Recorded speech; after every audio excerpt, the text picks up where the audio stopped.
नमस्कार दोस्तों, स्वागत है हमारे YouTube चैनल जीत स्टडी में। तो आज हम कंप्यूटर के 20 महत्वपूर्ण प्रश्न देखेंगे जो सभी एग्ज़ाम के लिए महत्वपूर्ण हैं। तो चलिए आज वीडियो शुरू करते हैं। तो ये सभी क्वेश्चन यूपीपीसीएल एग्जीक्यूट असिस्टेंट से में आया था जो अभी पिछला बार पेपर हुआ है, उसी से सभी क्वेश्चन लिया गया है।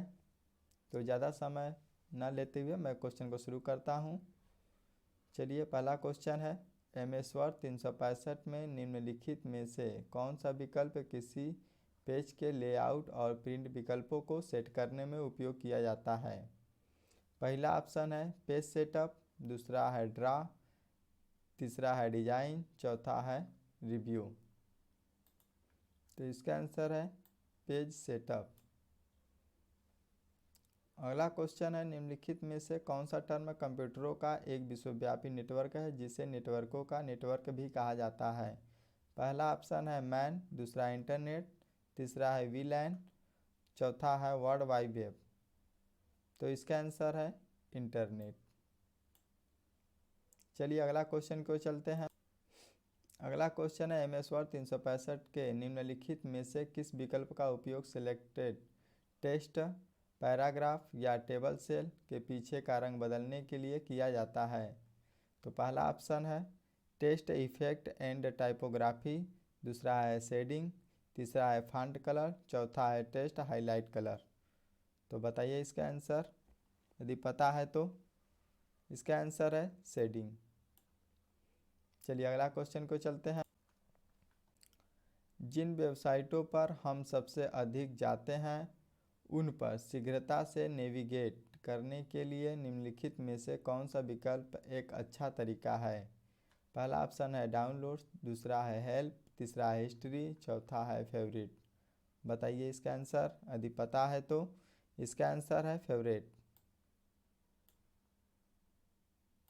चलिए अगला क्वेश्चन को चलते हैं। अगला क्वेश्चन, लिनक्स एक पोर्टेबल ऑपरेटिंग सिस्टम होता है। निम्नलिखित में से कौन सा विकल्प लिनक्स के पोर्टेबिलिटी फीचर का सबसे अच्छा वर्णन करता है। पहला ऑप्शन है लिनक्स एक ही समय में कई कार्यक्रमों को सपोर्ट कर सकता है, दूसरा है लिनक्स विभिन्न प्रकार के हार्डवेयर पर कार्य कर सकता है, तीसरा है लिनक्स GUI को सपोर्ट कर सकता है, चौथा है लिनक्स एक ही समय में मल्टीपल यूजर्स को सपोर्ट कर सकता है। तो इसका आंसर यदि पता है तो आप लोग बताएं। इसका आंसर है लिनक्स विभिन्न प्रकार के हार्डवेयर पर कार्य कर सकता है। चलिए अगला क्वेश्चन को चलते हैं। तो क्वेश्चन है, MS एक्सेल 365 में पंक्तियों का आकार बदलने के लिए निम्न में से किस विकल्प का उपयोग किया जाता है। तो पहला ऑप्शन है फॉर्मेट एज टेबल, इसके बाद फॉर्मेट, उसके बाद रो विड्थ या रो हाइट करते हैं। दूसरा ऑप्शन है होम पे जाते हैं पहले, फिर उसके बाद इंसर्ट पे जाते हैं, उसके बाद रो विड्थ या रो हाइट करते हैं। तीसरा ऑप्शन है होम पे जाते हैं पहले, उसके बाद फॉर्मेट में जाते हैं, उसके बाद रो विड्थ या रो हाइट पे जाते हैं। चौथा ऑप्शन है होम, उसके बाद सेल स्टाइल्स, उसके बाद रो विड्थ या रो हाइट। तो बताइए इसका आंसर, यदि पता है तो फिर बताएं। इसका आंसर है होम फॉर्मेट या रो विड्थ या रो हाइट। ठीक है, तो अगला क्वेश्चन को चलते हैं।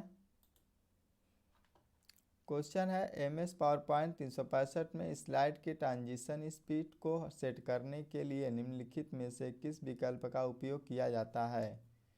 पहला ऑप्शन है स्लाइड शो, उसके बाद ड्यूरेशन, दूसरा ऑप्शन है डिजाइन, इसके बाद ड्यूरेशन, तीसरा ऑप्शन है एनिमेशंस, इसके बाद ड्यूरेशन, उसके बाद चौथा ऑप्शन है ट्रांजिशन, इसके बाद ड्यूरेशन। तो इसका आंसर है ट्रांजिशन, इसके बाद ड्यूरेशन। चलिए अगला क्वेश्चन को चलते हैं। MS पावर पॉइंट 365 में किसी प्रेजेंटेशन में क्लिप आर्ट चित्रों को डालने के लिए निम्नलिखित में से किस मेनू का उपयोग किया जाता है। पहला ऑप्शन है ट्रांजिशंस, दूसरा है डिजाइन, तीसरा है इंसर्ट, चौथा है एनिमेशन। तो आठवां का आंसर है इंसर्ट। चलिए अगला क्वेश्चन को चलते हैं। अगला क्वेश्चन है निम्नलिखित में से कौन सा विकल्प गूगल क्रोम ब्राउज़र में एक संपूर्ण वेब पेज को प्रिंट करने का सही क्रम है। ध्यानपूर्वक इस ऑप्शन को देखिए। पहला ऑप्शन है वेब पेज खोलें, उसके बाद कंट्रोल एस दबाएं, इसके बाद पेज पर राइट क्लिक करें और प्रिंट पर लेफ्ट क्लिक करें। दूसरा ऑप्शन है वेब पेज खोलें, उसके बाद पेज सेटअप पर क्लिक करें, उसके बाद प्रिंट आइकन पर क्लिक करें। तीसरा ऑप्शन है वेब पेज खोलें, उसके बाद प्रिंट प्रीव्यू पर क्लिक करें, उसके बाद प्रिंट आइकन पर क्लिक करें। चौथा ऑप्शन है वेब पेज खोलें, उसके बाद कंट्रोल ए दबाएं, उसके बाद पेज राइट क्लिक करें और फिर प्रिंट पर लेफ्ट क्लिक करें। अगर आपको इसका अच्छी तरीके से अगर समझ में आ रहा है कि हमको किसी भी पेज को यदि प्रिंट करना हो तो सबसे पहले क्या करना होता है, तो आप इसका आंसर बता सकते हैं। बताइए अगर पता है तो इसका आंसर है डी। वेब पेज खोलें, उसके बाद कंट्रोल ए दबाएं जिससे ऑल सेलेक्ट हो जाएगा, उसके बाद पेज पर राइट क्लिक करें और प्रिंट पर लेफ्ट क्लिक करें। ठीक है, अगला क्वेश्चन चलते हैं। अगला क्वेश्चन है MS एक्सेल 365 में वर्कशीट को प्रिंट करने का सही विकल्प निम्नलिखित में से कौन सा है। पहला है होम, इसके बाद प्रिंट, दूसरा है व्यू, उसके बाद प्रिंट, तीसरा है वेब पेज लेआउट, उसके बाद प्रिंट, चौथा है फाइल, उसके बाद प्रिंट। बताइए। इसका आंसर है फाइल, उसके बाद प्रिंट। चलिए अगला क्वेश्चन को चलते हैं। अगला क्वेश्चन निम्नलिखित में से कौन सा एक ब्राउज़र सॉफ्टवेयर नहीं है। ऑप्शन है क्रोमियम, दूसरा है डकडकगो, तीसरा है ब्रेव, चौथा है माइक्रोसॉफ्ट एज। तो इसका आंसर है डकडकगो। चलिए अगला क्वेश्चन को चलते हैं। MS वर्ड 365 में जब हम मिनी टूलबार जो उन टेबल, सेल, रो या कॉलम में राइट क्लिक करने से प्रदर्शित होता है जिन्हें आप डिलीट करना चाहते हो, में डिलीट कर सॉरी दोस्तों, देखिए क्या है, में डिलीट विकल्प पर क्लिक करते हैं तो निम्नलिखित में से कौन सा विकल्प उपलब्ध नहीं होता है। ऑप्शन है डिलीट पेजेज, दूसरा है डिलीट कॉलम्स, तीसरा है डिलीट सेल्स, चौथा है डिलीट रोज।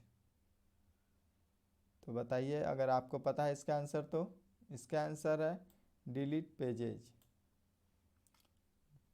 चलिए अगला क्वेश्चन को चलते हैं। अगला क्वेश्चन है GUI आधारित ऑपरेटिंग सिस्टम के संदर्भ में निम्नलिखित में से कौन सा से कथन सत्य है। इसमें 2 क्वेश्चन और दिया हुआ है, उस क्वेश्चन के अनुसार 4 ऑप्शन दिया गया है। देखिए 2 क्वेश्चन। पहला क्वेश्चन है डास और लिनक्स दोनों GUI आधारित होते हैं। दूसरा है डास और यूनिक्स दोनों GUI आधारित होते हैं। तो पहला ऑप्शन है न तो फर्स्ट और न ही सेकेंड, दूसरा है केवल फर्स्ट और तीसरा है केवल सेकेंड, चौथा है फर्स्ट और सेकेंड दोनों। तो इसका आंसर फर्स्ट है, न तो फर्स्ट और न ही सेकेंड, दोनों कोई नहीं है इसमें से। तो अगला क्वेश्चन चलता हूँ। अगला क्वेश्चन है लोकल एरिया नेटवर्क के संदर्भ में निम्नलिखित में से कौन सा तथ्य सत्य है। पहला ऑप्शन है यह विभिन्न देशों से जुड़ी डिवाइसों का एक संयोजन होता है। लैन को केवल क्लाइंट सर्वर तकनीक पर संचालित किया जा सकता है। वैन कई लैन को एक साथ कनेक्ट नहीं कर सकते हैं। चौथा है यह उन डिवाइसों को जोड़ता है जो किसी एकल सीमित क्षेत्र में हो। शायद लोकल एरिया नेटवर्क जान ही रहे होंगे आप लोग। तो यह उन डिवाइसों को जोड़ता है जो किसी एकल सीमित क्षेत्र में हो। तो इसका चौथा आंसर सही है। चलिए अगला क्वेश्चन को चलते हैं। MS पावरपॉइंट 365 में टेम्पलेट का उपयोग करके प्रेजेंटेशन बनाने का सही तरीका निम्नलिखित में से कौन सा है? पहला है फाइल, इसके बाद रीसेट करते हैं, फिर search for online template and themes करते हैं। दूसरा ऑप्शन है फाइल, उसके बाद ओपन करते हैं, उसके बाद search for online template and themes करते हैं। ठीक है। तीसरा ऑप्शन है फाइल, उसके बाद होम, फिर search for online templates and themes करते हैं। चौथा ऑप्शन है फाइल है, उसके बाद न्यू, उसके बाद search for online templates and themes करते हैं। बताइए इसका आंसर अगर समझ में आ रहा है तो। 15वां का डी आंसर सही है। ठीक है। फाइल, उसके बाद न्यू, उसके बाद search for online template and theme हम करते हैं। चलिए अगला क्वेश्चन चलता हूँ। निम्नलिखित में से कौन सी इंटरनेट सेवा इंटरनेट पर फ़ोन कॉल करने और प्राप्त करने का सही तरीका बताती है? पहला ऑप्शन है यूजनेट, दूसरा है VoIP, तीसरा है इंटरनेट रिले चैट, चौथा है ईमेल। तो इसका आंसर है VoIP। ठीक है। चलिए अगला क्वेश्चन है, आउटलुक 2016 ईमेल में स्माइली इमोजी डालने के लिए निम्नलिखित में से किस प्रतीक का उपयोग किया जाता है? बताइए। ये चार ऑप्शन आपके सामने दिख रहा है। एक स्माइली इमेज डालने के लिए किसी ईमेल में, या व्हाट्सएप भी हम लोग करते हैं तो उसमें भी कभी कभी करते हैं।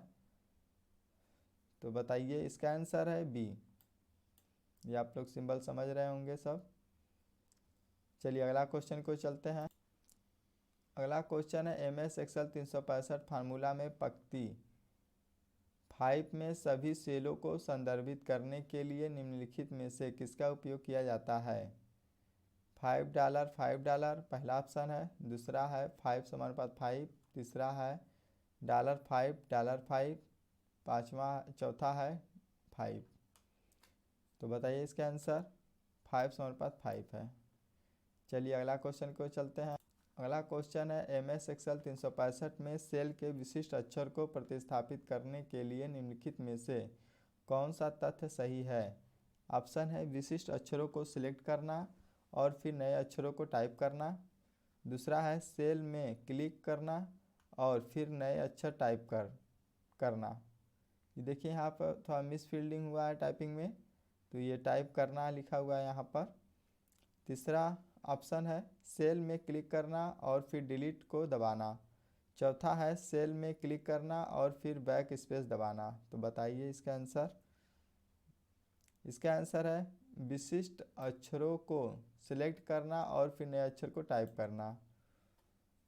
चलिए अगला क्वेश्चन के चलते हैं। अगला क्वेश्चन है MS एक्सेल 365 में एडिट मोड में कार्य प्रारंभ करने के लिए निम्नलिखित में से कौन सा तथ्य सही नहीं है?